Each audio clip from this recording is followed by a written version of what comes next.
ಆತ್ಮೀಯ ವೀಕ್ಷಕರೇ, ನಿಮ್ಮೆಲ್ಲರಿಗೂ ಸ್ವಾಗತವನ್ನು ಮಾಡಿ.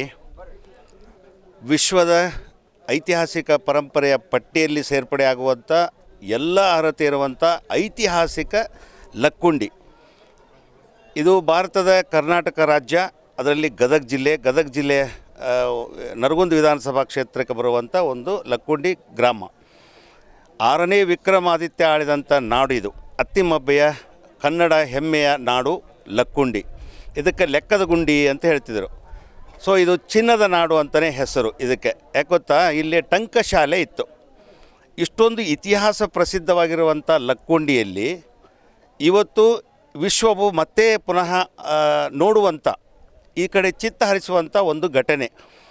ಇಲ್ಲಿ ಈ ಲಕ್ಕುಂಡಿ ಗ್ರಾಮದ 4ನೇ ವಾರ್ಡು ರಿತ್ತಿ ಓಣಿ ಅಂತಿದೆ, ನಿಮಗೆ ತೋರಿಸ್ತಾ ಇದ್ದೀನಿ. ಇಲ್ಲೊಂದು ಮನೆ ಕಟ್ಟುವಾಗ ಒಂದು ಬಿಂದಿಗೆಯಲ್ಲಿ ಸುಮಾರು 64 ಅಥವಾ 65 ಗ್ರಾಮ್ ಚಿನ್ನ ಸಿಕ್ಕಿದೆ. ಸೊ ಆ ಚಿನ್ನ ನಿಧಿ ಅಂತ ಹೇಳಿ ಐತಿಹಾಸಿಕ ಏನು ಪ್ರಾಚ್ಯವಸ್ತು ಅಧಿಕಾರಿಗಳು ಈಗಾಗಲೇ ಘೋಷಣೆ ಮಾಡಿದ್ದಾರೆ. 2 ದಿನದಿಂದ ಇದು ನೀವೆಲ್ಲ ನೋಡ್ತಾ ಇದ್ದೀರಿ. ಬಹುತೇಕ ಈ ಜಾಗ, ನಾನು ನಿಂತ ಜಾಗ ಅದೇ ಮನೆ ಕಟ್ಟುವಂಥ ಏನು ಗೃಹ ನಿರ್ಮಾಣ ಮಾಡುವಂಥ ಸ್ಥಳದಲ್ಲಿದ್ದೀನಿ. ಇಲ್ಲಿ ಬಡಿದಿದ್ದಾರೆ ಬಡಿಗೆ. ಈ ಜಾಗದಲ್ಲಿ ಚಿನ್ನ ಸಿಕ್ಕಿದೆ ಬಿಂದಿಗೆ. ಅದರಲ್ಲಿ ಸುಮಾರು 64 ಗ್ರಾಮ್ ಅಥವಾ 65 ಗ್ರಾಮ್, 65ರಿಂದ 70 ಲಕ್ಷ ಮೌಲ್ಯ ಅದು ಇವತ್ತಿನ ಕಿಮ್ಮತ್ತು. ಸೊ ಇದು ಇಡೀ ರಾಜ್ಯದಲ್ಲಿ ಗಮನ ಸೆಳೆದಿದೆ. ಮತ್ತು ಇದನ್ನು ಹೇಗೆ, ಮುಂದೇನು, ಈಗೇನು, ಹಿಂದೇನು, ಮತ್ತು ಇದು ಲಕ್ಕುಂಡಿಯಲ್ಲಿ ಏನೇನು ಮಾಡ್ಬೋದು ಇದರಲ್ಲಿ, ಮತ್ತು ಈ ಬೇರೆ ಬೇರೆ ಅಧಿಕಾರಿಗಳು ಕೂಡ ಇಲ್ಲಿ ಬಂದು ಈ ಪರಿಶೀಲನೆ ಮಾಡಿದ್ದಾರೆ. ಮುಖ್ಯಮಂತ್ರಿಗಳು ಕೂಡ ಜಿಲ್ಲಾ ಪಂಚಾಯತಿಯ ಮಾಜಿ ಅಧ್ಯಕ್ಷರು ಸಿದ್ದು ಪಾಟೀಲ್ ಅವ್ರ ಜೊತೆಗೆ ಮಾತಾಡಿದ್ದಾರೆ. ಜಿಲ್ಲಾ ಉಸ್ತುವಾರಿ ಸಚಿವರು, ಕಾನೂನು ಸಚಿವರು ಎಚ್ ಕೆ ಪಾಟೀಲರು, ಪ್ರವಾಸೋದ್ಯಮ ಸಚಿವರು ಇದ್ದಾರೆ. ಸೊ ಹೀಗಾಗಿ ಶಾಸನ ಸಚಿವರವರು ಇದರ ವ್ಯವಸ್ಥೆ ಏನು, ಯಾಕಂದರೆ ಇಲ್ಲಿ ಕೇಂದ್ರ ಮತ್ತು ರಾಜ್ಯ ಪ್ರಾಚ್ಯ ವಸ್ತು ರಂಗ ಇವು ಇಲಾಖೆಗೆ ಬರುವಂಥದ್ದಿದು. ಸೊ ಹಾಗಾಗಿ ಜಟಿಲವಾದಂಥ ಒಂದು ವ್ಯವಸ್ಥೆ ಇದೆ. ಈ ಮನೆಯವರು ಪಾಪ ಪ್ರಾಮಾಣಿಕವಾಗಿ ಆ ಮನೆಯ ಮಗ ಪ್ರಜ್ವಲ್, ಬಹುಶಃ ಇಲ್ಲಿ ಅವರನ್ನು ಮಾತಾಡಿಸ್ತೀವಿ, ನೀವು ಪ್ರಜ್ವಲ್ ಅಂಥೇಳಿ ನಮ್ಮ ಜೊತೆಗಿದ್ದಾರೆ. ಗದಗ ಜಿಲ್ಲಾ ಪಂಚಾಯತಿಯ ಮಾಜಿ ಅಧ್ಯಕ್ಷರು ಸಿದ್ದು ಪಾಟೀಲ್ ಅವರನ್ನು ಸ್ವಾಗತ ಮಾಡ್ತೇವೆ. ಇದು ಪ್ರಜ್ವಲ್ ಅಂತ ಈ ಹುಡುಗ. ಬಹುತೇಕ ಆ ಹುಡುಗನ ಪ್ರಾಮಾಣಿಕತೆಗೆ ಇವತ್ತು ಇಡೀ ಎಲ್ಲರೂ ಪ್ರಶಂಸೆ ಮಾಡ್ತಾ ಇದ್ದಾರೆ. ಕಾರಣ ಏನು ಅಂದರೆ, ಏನಾದ್ರು 4 ಸಿಕ್ಕರೆ ಕಿಸೆಯಲ್ಲಿ ಇಟ್ಕೊಳ್ತಾರೆ. ಅಂಥದ್ದು ಒಂದು ಚಿನ್ನದ ಬಿಂದಿಗೆನೇ ಸಿಕ್ಕಾಗೂ ಕೂಡ ಅದನ್ನು 10 ಜನರಿಗೆ ತೋರಿಸಿ ಸಂಬಂಧಪಟ್ಟವ್ರಿಗೆ ಒಪ್ಸೋದಿದೆಯಲ್ಲ, ಇದು ನಿಜವಾದ ಸತ್ಯತೆ, ಪ್ರಾಮಾಣಿಕತೆ. ಸೊ ಆ ಹುಡುಗನನ್ನು ಮಾತಾಡ್ಸೋಣ. ಯಾವಾಗ ಸಿಕ್ತು, ಹೇಗೆ ಸಿಕ್ತು, ಎಲ್ಲಿ ಸಿಕ್ತು, ಅದನ್ನು ಏನು ಮಾಡಿದೆ ಅಂತ. ಪ್ರಜ್ವಲ್, ನಿನ್ನ ಹೆಸರೇನಪ್ಪ? ಪ್ರಜ್ವಲ್. ಏನು ಮಾಡ್ತೀವಿ? ಎಷ್ಟನೇ ಕ್ಲಾಸು? 8ನೇ ಕ್ಲಾಸ್. ನಿನ್ನ ಹೆಸರು ಪ್ರಜ್ವಲ್. ಅಡ್ರೆಸ್? ರಿತ್ತಿ. ಓಕೆ. ಎಲ್ಲಿ ಸಿಕ್ತದು? ಯಾವಾಗ? ಶನಿವಾರ. ಏನು ಮಾಡ್ತಾ ಇದ್ರಿ? ಹಾಕ್ತಾ ಇದ್ರೆ ಮೆಂಬರ್ ತಗೊಂಡ ಎಲ್ಲರ ಕಡೆ ಕೊಟ್ಟೆ. ಓಕೆ. ನಿಮ್ಮ ತಾಯಿ ಏನು ಮಾಡ್ತಾರೆ? ನಮ್ಮ ತಾಯಿ ಹೊಲ ಮಾಡಿ ಹೌದಾ? ಓಕೆ. ನಾವು ಈಗ ಸಿದ್ದು ಪಾಟೀಲ್ರನ್ನ ಮಾತಾಡ್ಸೋಣ, ಜಿಲ್ಲಾ ಪಂಚಾಯತಿ ಮಾಜಿ ಅಧ್ಯಕ್ಷರು. ಸರ್, ಈ ಘಟನೆ ಬಗ್ಗೆ ಒಂದು ಸ್ವಲ್ಪ ವಿವರಣೆ. ನಮ್ಮ ಲಕ್ಕುಂಡಿ ಗ್ರಾಮ ಐತಿಹಾಸಿಕ ಗ್ರಾಮ. 101 ಗುಡಿ, 101 ಬಾವಿ ಇರುವಂಥ ಒಂದು ಐತಿಹಾಸಿಕ ಗ್ರಾಮ. ಇದೇನು ಶನಿವಾರ ಏನು ನಮ್ಮ ಪ್ರಜ್ವಲ್ ರಿತ್ತಿಯವರ ಮನೆಯ ಅಡಿಪಾಯ ತೆಗಿಯೋ ಮುಂದೆ ಅವ್ನಿಗೆ ಸಿಕ್ಕಿದ ತಕ್ಷಣ ಅವ ಭಾರಿ ಪ್ರಾಮಾಣಿಕತೆಯಿಂದ ಈ ವಾರ್ಡಿನ ಬಾಜು ಮೆಂಬರ್ ಆದಂಥ ಮೆಂಬರ್ಗೆ ಅದನ್ನು ಕೊಟ್ಟರು. ಅವರು ಮೆಂಬರ್ ಆಗ ಫೋಟೋ ಹೊಡೆದು ವಿಡಿಯೋ ಮಾಡಿ ನನಗೆ ಹಾಕಿದರು. ನೀವು ಬರ್ರಿ, ಇಲ್ಲೇ ಬಂಗಾರ ಸಿಕ್ಕೈತೆ ಅಂದ್ರೆ ನಾನು ತಕ್ಷಣ ಬಂದು ಮಾನ್ಯ ಸಚಿವರಾದಂಥ ಎಚ್ ಕೆ ಪಾಟೀಲ್ ಸಾಹೇಬರಿಗೆ ಫೋನ್ ಮಾಡಿದೆ, ಹಾಗೂ ಸಿ ಸಿ ಪಾಟೀಲ್ರಿಗೂ ಫೋನ್ ಮಾಡಿದೆ. ಎಚ್ ಕೆ ಪಾಟೀಲ್ ಸಾಹೇಬರು ಜಿಲ್ಲಾಡಳಿತ ಕಳಿಸ್ತೀನಿ, ನೀವು ಅಲ್ಲೇ ಇರ್ರಿ ಅಂತಂತೇಳಿ ಎಸ್ ಪಿ ಅವ್ರನ್ನ, ಎ ಡಿ ಸಿ ಅವ್ರನ್ನ, ಎ ಸಿ ಅವ್ರನ್ನ ಎಲ್ಲರನ್ನೂ ಕರೆಸಿ ಏನು ನಮ್ಮ ರಾಜ್ಯ ಖಜಾನೆಯ ಒಂದು ಆ್ಯಕ್ಟ್ ಪ್ರಕಾರ, ಕಾನೂನಿನ ಪ್ರಕಾರ ಪಂಚನಾಮೆ ಮಾಡಿ ಪ್ರತಿಯೊಂದು ವಸ್ತುಗಳನ್ನು ತೂಕ ಮಾಡಿ ಅವರ ಮನೆಯವರು ಹಾಗೂ ಎಲ್ಲ ಗ್ರಾಮಸ್ಥರ ಹಿರಿಯರ ಮುಂದೆನೇ ಎಲ್ಲ ಅದನ್ನು ಸೀಸ್ ಮಾಡಿ ಜಿಲ್ಲಾಡಳಿತಕ್ಕೆ ಅವರು ಒಪ್ಪಿಸಿದರು. ಅದೇನು ತೂಕ ಮಾಡುವಾಗ ಸುಮಾರು ಒಂದು 21ರಿಂದ 23 ಹಳೆಯ ಬಂಗಾರದ ಬಿಲ್ಲೆಗಳು, ಹಾಗೂ ಒಂದು ಕೈಗಡಗ, ಒಂದು 3-4 ಸರ, ಹಾಗೂ ನೀಲಮಣಿ ಇರುವಂಥ 2 ಕಿವಿ ಓಲೆಗಳು, ಮಾಣಿಕ್ಯ ಇರುವಂಥ 2 ಕಿವಿ ಓಲೆಗಳು, ಒಂದು ಹವಳದ ಕಿವಿ ಓಲೆ, ಹಾಗೂ ಇನ್ನೂ ಅನೇಕ ಒಂದು ವಂಕಿ ಉಂಗುರ, ಇಂಥವೆಲ್ಲ ಸಿಕ್ಕು. ಪ್ರತಿಯೊಂದು ಎಲ್ಲ ವಿಡಿಯೋ ಮುಖಾಂತರ, ಲೈವ್ ವಿಡಿಯೋ ಮುಖಾಂತರನೇ ಎಲ್ಲ ಪ್ರೊಸೀಜರ್ ಮುಗಿದಿದೆ. ಇದು ತಕ್ಷಣ ನಿನ್ನೆ ಏನಾಗಿದೆ, ಭಾರತೀಯ ಪುರಾತತ್ವ ಇಲಾಖೆಯ ಒಬ್ಬರು ಅಧಿಕಾರಿ ಬಂದು ಇದು ನಿಧಿಯೇನಲ್ಲ ಅಂತೇಳಿ ಏನು ಗ್ರಾಮಸ್ಥರಲ್ಲಿ ಆ ಮನೆಯವರಲ್ಲಿ ಗೊಂದಲ ಉಂಟು ಮಾಡಿದರು. ಇವತ್ತು ಮುಂಜಾನೆ ಬಂದು ನಾನು ಅವ್ರ ಮನೆಗೆ ಹೋಗಿ ಎಲ್ಲ ಅವ್ರ ಹಿರಿಯರು ಏನದಾರ ಮಣಿತನದ ಹಿರಿಯರನ್ನು ಕೂಡಿಸಿ, ಊರಿನ ಹಿರಿಯರನ್ನು ಕೂಡಿಸಿ ನಾವೆಲ್ಲ ಮಾತಾಡಿದ ತಕ್ಷಣ ಅವ್ರು ಏನಂದರು, ನಮ್ಗೆ ಒಂದು ಗುಂಜನೂ ಬೇಡ, ನಮ್ದಲ್ಲ ಅದು, ನಮಗೇನೈತಿ ಸರ್ಕಾರದ ವತಿಯಿಂದ ನಮಗೊಂದು ಒಂದು ನಿವೇಶನ ಕೊಟ್ಟು ಸೂರು ಕಟ್ಟಿಸ್ಕೊಡ್ರಿ, ನಮ್ಮ ಮಗುಗೆ ದಾರಿ ಮಾಡಿಕೊಡ್ರಿ ಅಂತ ಹೇಳಿದರು. ಅದ್ರ ತಕ್ಷಣ ನಾನು ಮಾನ್ಯ ಸಚಿವರ ಗಮನಕ್ಕೆ ತೊಗೊಂಡೆ.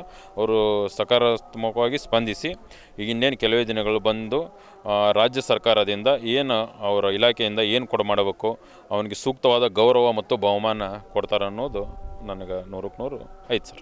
ಈಗ ಅಟ್ಲೀಸ್ಟ್ ಅವ್ರಿಗೆ ಮನೆ ಕಟ್ಟೋಕ್ಕೆ ಅವಕಾಶ ಕೊಡ್ತಿರೋ ಅಥವಾ ಹೊಸ ಮನೆ ಕಟ್ಟಿಸ್ಕೊಡ್ತಿರೋ, ಏನೇನು ಅವ್ರಿಗೆ ಸೌಲಭ್ಯ ಏನು ಕೊಡ್ತೀರಿ? ಯಾಕಂದರೆ ಈಗ ಅನಾಥ ಸ್ಥಿತಿಯಲ್ಲಿದೆ, ನಿಧಿ ಸಿಕ್ತು, ಅವ್ರಿಗೆ ಪರಿಸ್ಥಿತಿ ಇವತ್ತು ಅದೇ ಇದಿಯಾಗಿದೆ.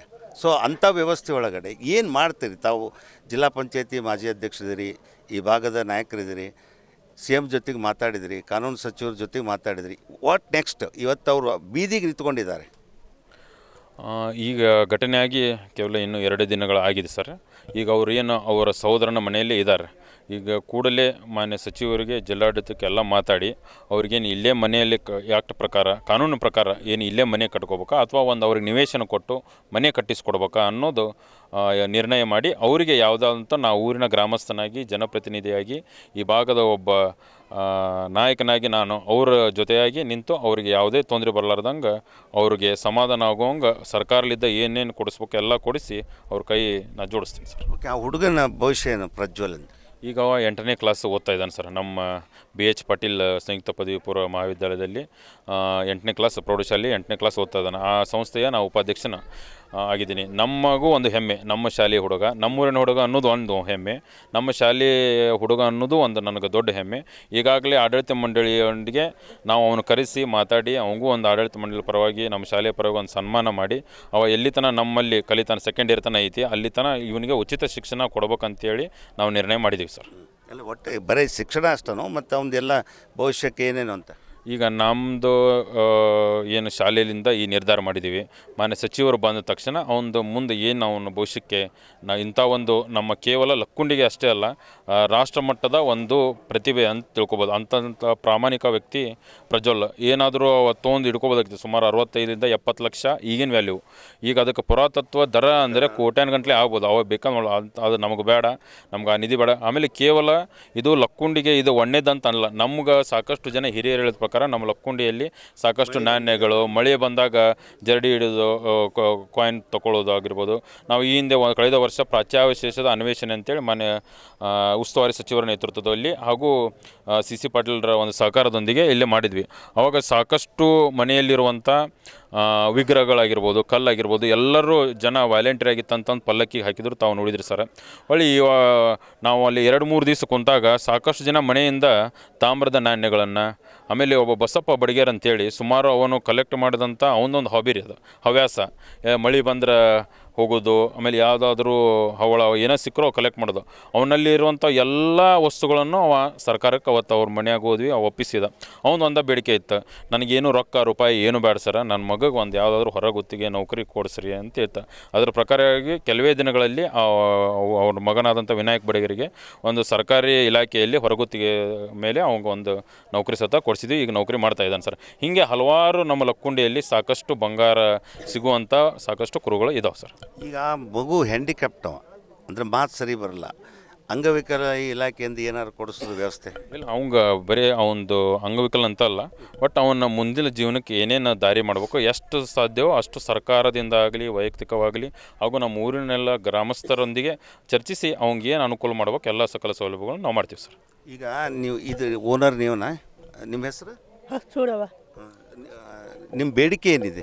ನನ್ನ ಬೇಡಿ ಏನು, ನನ್ನ ಬಂದ ಒಂದು ಏನಾರು ಸಲಹೆ ಕೊಡ್ರಿ. ನಮ್ಮ ಎಲ್ಲೆಲ್ಲಿ ಜನ ಹಿಡಿದು ಮನೆ ಕೊಡ್ರಿ. ನನ್ನ ಇಲ್ಲ ಬೇಡ ಏನಿವಲ್ಲ.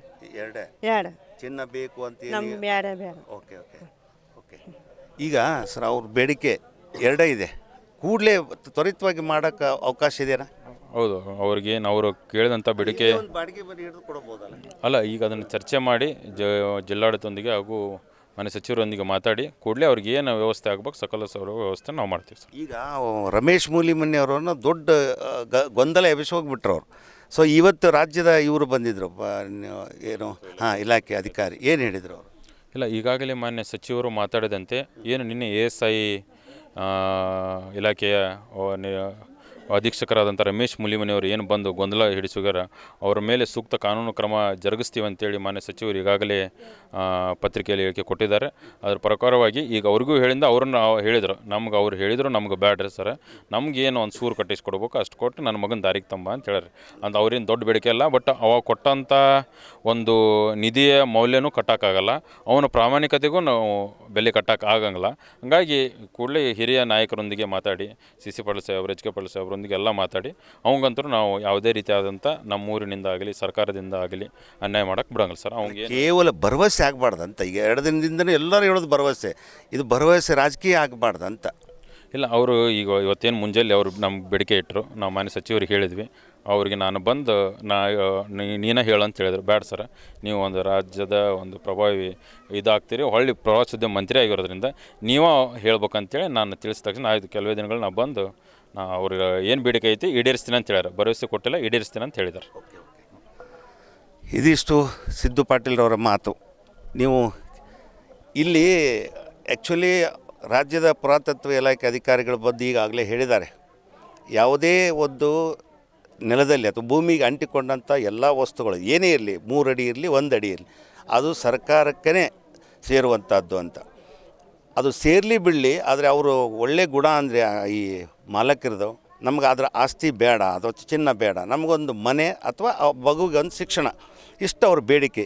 ಇದರಲ್ಲಿ ಯಾವುದೇ ಗೊಂದಲ ಇಲ್ಲ.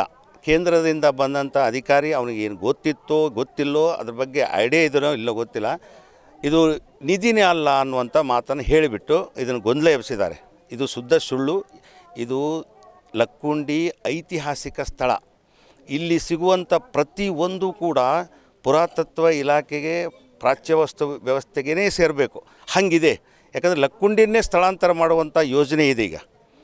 ಯಾವ ವ್ಯವಸ್ಥೆ ಅಂದರೆ 101 ಬಾವಿ, 101 ಗುಡಿ, ಜೊತೆಗೆ ಐತಿಹಾಸಿಕ ವ್ಯವಸ್ಥೆ, ಇತಿಹಾಸ ಪ್ರಸಿದ್ಧವಾಗಿದ್ದು ಐತಿಹಾಸಿಕ ಇದು ಲಕ್ಕುಂಡಿ. ಭಾಳಷ್ಟು ರಾಜರು ಆಡಳಿತ ಮಾಡಿದಂಥದ್ದು. ಸೊ ಹಾಗಾಗಿ ಹಂಪಿಗಿಂತ ಅಥವಾ ನಾವೇನು ಹೊಸಪೇಟೆ ಹಂಪಿ ಇದೆಲ್ಲ ಹೇಳ್ತೀವಲ್ಲ, ಐಹೊಳೆ ಬಾದಾಮಿ, ಅದಕ್ಕಿಂತ ಅತ್ಯುತ್ತಮವಾದಂಥ ಐತಿಹಾಸಿಕ ಸ್ಥಳ ಇದು. ಸೊ ಹೀಗಾಗಿ ಇದರ ಬಗ್ಗೆ ಭಾಳಷ್ಟು ಗಮನ ಇದೆ. ಈಗ ನಿಧಿ ಸಿಕ್ಕಿದೆ, CC ಪಾಟೀಲ್ ಹೇಳಿದ್ರು ಫಸ್ಟ್ ಟೈಮ್ ಸಿಕ್ಕಿದೆ, ಇದು ನೋಡೋಣ ಅಂಥೇಳಿ ಜಿಲ್ಲಾಡಳಿತ ಮತ್ತು ಜಿಲ್ಲಾ ಉಸ್ತುವಾರಿ ಸಚಿವರು, ಮುಖ್ಯಮಂತ್ರಿಗಳು, ಈ ಭಾಗದ ನಾಯಕರು ಎಲ್ಲರೂ ಭಾಳಷ್ಟು ಈ ಬಗ್ಗೆ ಚರ್ಚೆ ನಡೆಸಿದ್ದಾರೆ. ಇದಕ್ಕೆ ಈ ಸಂಬಂಧಪಟ್ಟ ಮಾಲೀಕರಿಗೆ ಏನೇನು ನ್ಯಾಯ ಸಿಗಬೇಕು, ಗೌರವ ಸಿಗಬೇಕು, ಬಹುಮಾನಗಳು ಸಿಗಬೇಕು, ಅದನ್ನೆಲ್ಲ ಮಾಡ್ತೇವೆ. ಇದರಲ್ಲಿ ಪ್ರಾಂಜಲವಾದಂಥ ಭರವಸೆಯನ್ನು ನಾವು ಕೊಟ್ಟಿದ್ದೇವೆ.